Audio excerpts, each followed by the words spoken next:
Hello friends, எல்லோரும் எப்படி இருக்கீங்க? நம்ம இப்போ பார்க்க போகிற ரெசிபி செட்டிநாடு ஸ்டைல் உட்கார. ரொம்ப ரொம்ப ஈஸியாக செஞ்சிடுற ஒரு ரெசிபி தாங்க. இது டேஸ்ட்டு ரொம்ப ரொம்ப சூப்பராக இருக்கும். செய்கிறதும் ரொம்ப ஈஸியாக செஞ்சிடலாம். குழந்தைங்கள்லேருந்து பெரியவங்க வரைக்கும் ரொம்ப விரும்பி சாப்பிட்ற ஒரு ஸ்வீட் ரெசிபி தான். இது ஏதோ செய்யறதுக்கு ரொம்ப கஷ்டம்னு நினச்சிட்டு நிறைய பேர் இது செய்ய மாட்டாங்க. நான் ரொம்ப ரொம்ப ஈஸியான முறையில் உங்களுக்கு இது செஞ்சு காமிக்கிறேன். நான் சொல்கிற அளவுகளை பயன்படுத்தி நீங்களும் இது மாதிரி செஞ்சு பாருங்கள். ரொம்ப ஈஸியாக செஞ்சிடலாம். கொஞ்சம் சளி பிடிச்சிருச்சு, அதனால் ரொம்ப பேச முடியலை, மன்னிச்சிக்கோங்க. அடுத்த வீடியோக்குள்ளே கொஞ்சம் ரெடி ஆகிடுறேன். பாருங்கள் எவ்வளோ சூப்பராக வந்திருக்கு. எடுத்தோடனே வெண்ணெய் மாதிரி வழுக்கிட்டு விழுகுது. இது போல் செய்யறதுக்கு உங்களுக்கும் ஆசையாக இருக்கும். வாங்க எப்படி செய்கிறதுன்னு முதல்ல பார்த்துக்கலாம். இதுக்கு முக்கியமாக தேவைப்படுற பொருட்கள்னு பார்த்தீங்கன்னா பாசி பருப்பு, நெய், மண்டை வெல்லம். முதல்ல பாசி பருப்பு இது போல் கப்பில் 2 கப்பு எடுத்துக்கலாங்க. நான் எந்த கப்பு எடுக்கிறேனோ அதே கப்பில் தான் எல்லாமே எடுத்துக்கிறேன். இப்போ நம்ம பாசிப்பருப்பு 2 கப்பு ஈரம் இல்லாத ஒரு குக்கரில் சேர்த்தி நல்லா மணம் வர வரைக்கும் வறுத்துக்கலாம். 2 கப்பு பாசிப்பருப்பு எடுத்துட்டேங்க. இதை குக்கரில் போட்டு நல்லா வறுத்து விட்டுக்கலாம். கொஞ்சம் சிம்மிலையே மிதமான சூட்டிலையே வச்சு வறுத்துக்குங்க, இல்லைன்னா கறி போயிடும். முதல்ல ஓரளவுக்கு நல்லா வறுபட்டு வரட்டும். பாருங்கள், இப்போ வறுக்கும்போது நல்லா மணம் வருது. ஓரளவுக்கு வறுபட்டுருச்சு.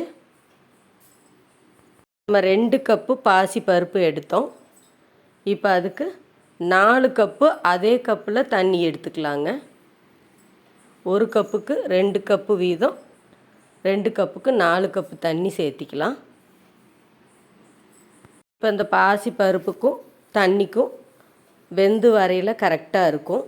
தண்ணி அதிகமாக விட்டால் தண்ணியை நம்ம வடித்து எடுக்கிற மாதிரி ஆயிரும். அதனால் பருப்புக்கும் தண்ணிக்கும் அளவு கரெக்டாக வச்சுக்கலாம். இப்போ இதை அடுப்பில் வச்சு ஒரு 2 அல்லது 3 விசில் விட்டுக்கலாங்க. விசில் வர்றக்குள்ளே நம்ம மண்டை வெல்லத்தை பொடிச்சு வச்சுக்கலாம். இது போல் ஒரு தட்டு பொடிச்சு எடுத்து வச்சுக்கலாம். 2 கப்பு பாசி பருப்பு எடுத்தோம், அதுக்கு 4 கப்பு மண்டை வெல்லம் எடுத்துக்கலாம். நீங்கள் பொடிச்சும் எடுத்துக்கலாம், அதே துருவியும் வச்சுக்கலாம். எந்த கப்பு எடுத்தோமோ அதே கப்பில் 4 கப்பு எடுத்துக்கலாம். இதுவே நல்ல ஸ்வீட்டாக தான் இருக்கும். உங்களுக்கு இனிப்பு அதிகமாக பிடிக்கும்னா இன்னொரு கப்பு சேர்த்தி கூட போட்டுக்கலாம். நான் 4 கப்பு மட்டும்தான் எடுத்திருக்கேன். 4 கப்பு வெல்லத்துக்கு 4 கப் அளவுக்கு தண்ணி சேர்த்திக்கலாம். இதை அடுப்பில் வச்சு வெல்லம் நல்லா கரையிற அளவுக்கு வச்சு எடுத்துக்கலாம். கம்பி பதம் பாகு பதமெல்லாம் தேவையில்லை. கப்பில் 1 கப் அளவுக்கு நெய் எடுத்துக்கலாம். கடாயில் அந்த நெய்யை சேர்த்திக்கலாங்க. இது உருக்குன நெய், அதிக நேரம் உருக வேண்டியதில்லை. அதே கப்பில் 1 கப் அளவுக்கு வெள்ளை ரவை எடுத்துக்கலாம். இது வறுத்த ரவை, வறுக்காத ரவை எது வேணாலும் எடுத்துக்கலாம். இந்த உருகுன நெய்யில் அந்த வெள்ளை ரவையை நம்ம சேர்த்திக்கலாம். இந்த வெள்ளை ரவை அந்த நெய்யிலேயே கொஞ்சம் நல்லா வெந்து வரணும். அது வரைக்கும் நல்லா வறுத்து விட்டுக்கலாம். ரவை நல்லா வறுபட்டுருச்சு. அதே கப்பில் 1 கப் அளவுக்கு துருவின தேங்காய் எடுத்துக்கலாம். ரவை வறுபட்டதும் அந்த துருவி வச்ச தேங்காவையும் அதோடவே நம்ம சேர்த்திக்கலாம். தேங்காயில் இருக்கிற கருப்பு பகுதியெல்லாம் எடுத்துகிட்டு வெள்ளையாக இருக்கிற போர்ஷன் மட்டும் நம்ம போட்டுக்கலாம். இந்த தேங்காயும் ரவையோடு சேர்ந்து நல்லா வெந்து வரட்டும். அதுக்குள்ளே குக்கரில் 3 விசில் வந்துருச்சு, நிறுத்திக்கலாம். விசில் அடங்கிருச்சு. நம்ம குக்கரை திறந்து பார்த்துக்கலாம். பாருங்கள், நல்லா வெந்து வந்துருச்சு. மிக்ஸி ஜாரில் போட்டு அடிப்பாங்க, தேவையே இல்லை. நல்லா வெந்ததுனால கரண்டிலேயே நல்லா மசிச்சு விட்டுக்கலாம். இந்த அளவு மசிச்சா போதும். நம்ம வறுத்துட்ருக்கிற ரவை தேங்காயோட அந்த மசிச்சு வச்ச பருப்பையும் சேர்த்திக்கலாம். இதுவும் சேர்ந்து நல்லா வதக்கி விட்டுக்கலாம். தேங்காய், பாசிப்பருப்பு, ரவை இதெல்லாம் ஒன்றா சேர்ந்து நல்லா வேகட்டும். அந்த இருக்கிற தண்ணியிலையே வெந்தால் போதும். இந்த அளவுக்கு நல்லா வெந்து வந்துடணும். இப்போ நம்ம ரெடி பண்ணி வச்ச மண்டை வெல்ல கரைசலை ஒரு வடிகட்டியில் வடித்து ஊற்றிக்கலாம். 2ஆக பிரித்து ஊற்றிக்கலாம். நான் பாதியை முதல்ல சேர்த்திக்கிறேன். இதையை நல்லா கலக்கி விட்டு கொஞ்சம் அந்த வெள்ளை தண்ணியிலேயே அந்த பருப்பெல்லாம் நல்லா வேகட்டும். அளவுக்கு தண்ணி, இஞ்சி நல்லா வெந்து வந்த பின்னாடி திரும்பவும் மிச்சம் இருக்கிற மண்டை வெல்ல தண்ணியை அதோடு வடித்து சேர்த்திக்கலாம். இப்போ தான் இந்த சேனல் பார்க்குறீங்கன்னா சப்ஸ்கிரைப் பண்ணி வச்சுக்கோங்க. பக்கத்தில் இருக்கிற பெல் பட்டனும் கிளிக் பண்ணி வச்சுக்கோங்க. அப்போ தான் நான் போடுற வீடியோ உங்களுக்கு உடனுக்குடனே கிடைக்கும். இது மாதிரி ரெசிபி நிறைய நம்ம சேனலில் போஸ்ட் பண்ணியிருக்கோம். அளவுக்கு கெட்டியாயிருச்சு. 2வது மிச்சம் இருக்கிற வெள்ளை கரைசலையும் அதோடு சேர்த்து நல்லா கலந்து விட்டுக்கலாம். இப்போ தண்ணியெல்லாம் நல்லா வற்றி வரட்டும். நல்லா மூடி எடுத்துட்டு இடையில கலக்கி விட்டுக்கலாம். இந்த அளவு கெட்டியாகணும். இது வெந்துட்டு இருக்கும்போது நல்ல ஒரு ஸ்மெல் வருது, வீடே மணக்குது. முந்திரி, திராட்சை தாளித்து கொட்டிக்கலாம்.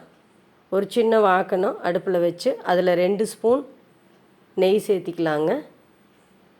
நெய் உருகுனதும் முந்திரி பருப்பும் முந்திரி பழமும் 2ஐயும் போட்டு வறுத்து எடுத்துக்கலாம். ஏற்கனவே நம்ம 1 கப்பு நெய்யில் வறுத்துருக்கோம். இப்போ இதில் 2 ஸ்பூனும் திரும்ப இறக்கும்போது ஒரு 2 ஸ்பூன் நெய் தேவைப்படும். முந்திரி திராட்சை வறுபட்டுருச்சு. இப்போ இந்த உட்காரையும் ரெடி ஆயிடுச்சு. அதை நல்லா கலந்து விட்டுக்கலாம். நம்ம ரெடி பண்ணி வச்ச முந்திரி திராட்சையை ஃபுல்லாக அதில் போட்டு கலக்கிக்கலாங்க. எவ்வளோ ஈஸியாக நம்ம இதை செஞ்சிட்டோம் பார்த்தீங்களா. டோட்டலாக அரை மணி நேரம் எடுத்திருக்கு இது செய்யறதுக்கு. முந்திரி திராட்சையை போட்டு நல்லா கலக்கி விட்டுக்கலாம். இப்போ 2 ஸ்பூன் நெய் திரும்பவும் இதோடு சேர்த்திக்கலாங்க.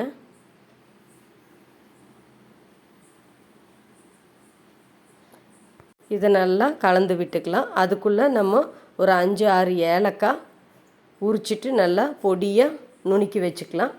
அதையும் இந்த ஸ்டேஜில் நம்ம தூவி விட்டுக்கலாங்க. நல்ல ஒரு மணமாக இருக்கும். இப்போவே பாருங்கள், இது சட்டியில் ஒட்டாமல் வந்துருச்சு. கடைசியாக ஒரு கலக்கி சிம்மில் வச்சு நம்ம இறக்கிக்கலாங்க. அவ்வளோதான், உட்கார ரெடி ஆயிடுச்சு. நீங்களும் இது மாதிரி ஈஸியாக நான் சொன்ன அளவுகளை பயன்படுத்தி செஞ்சு பாருங்கள்.